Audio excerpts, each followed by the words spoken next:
I start with my history here in Nepal. So I'm coming here running expeditions in Nepal 26 years ago, and we always had the ambition to make the safest expeditions on these beautiful mountains here in Nepal.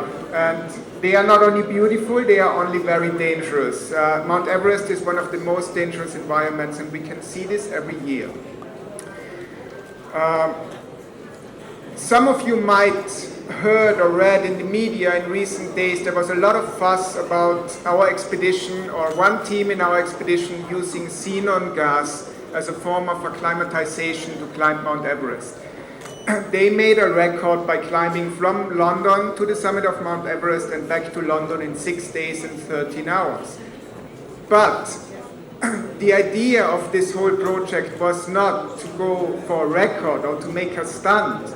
The idea was to give an outlook of how Mount Everest climbing and guiding could look like in the future. We used different forms of pre-acclimatization. We used hypoxic tents that can simulate altitude.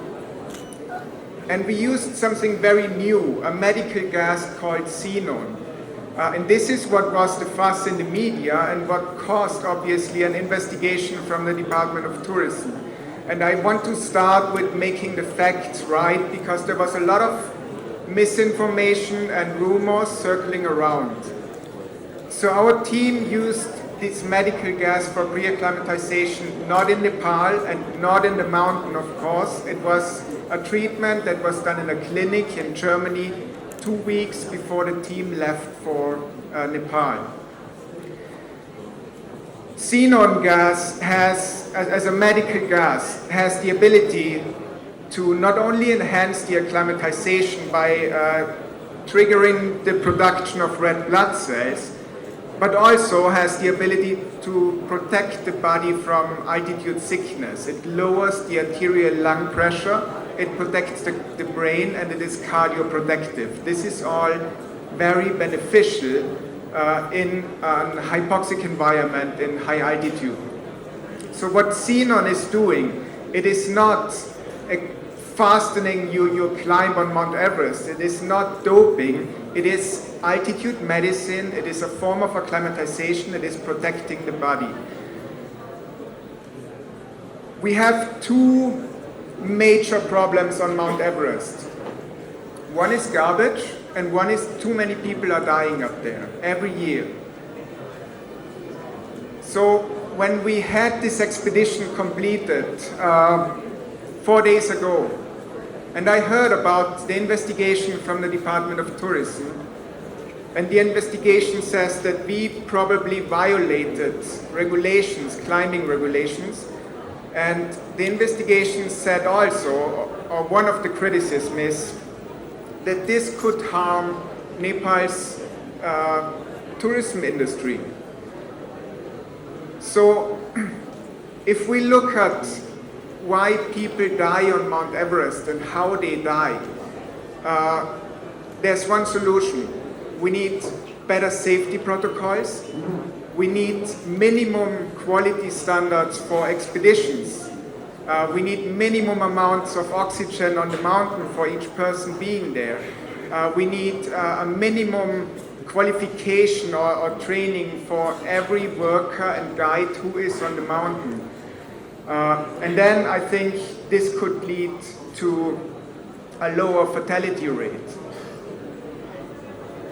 What I was mostly surprised is, if we try something new, if we bring innovation to Mount Everest climbing with the goal of making the climb safer, this is the only goal we have with using xenon on the mountain. It makes the climb safer, it does the same that oxygen does.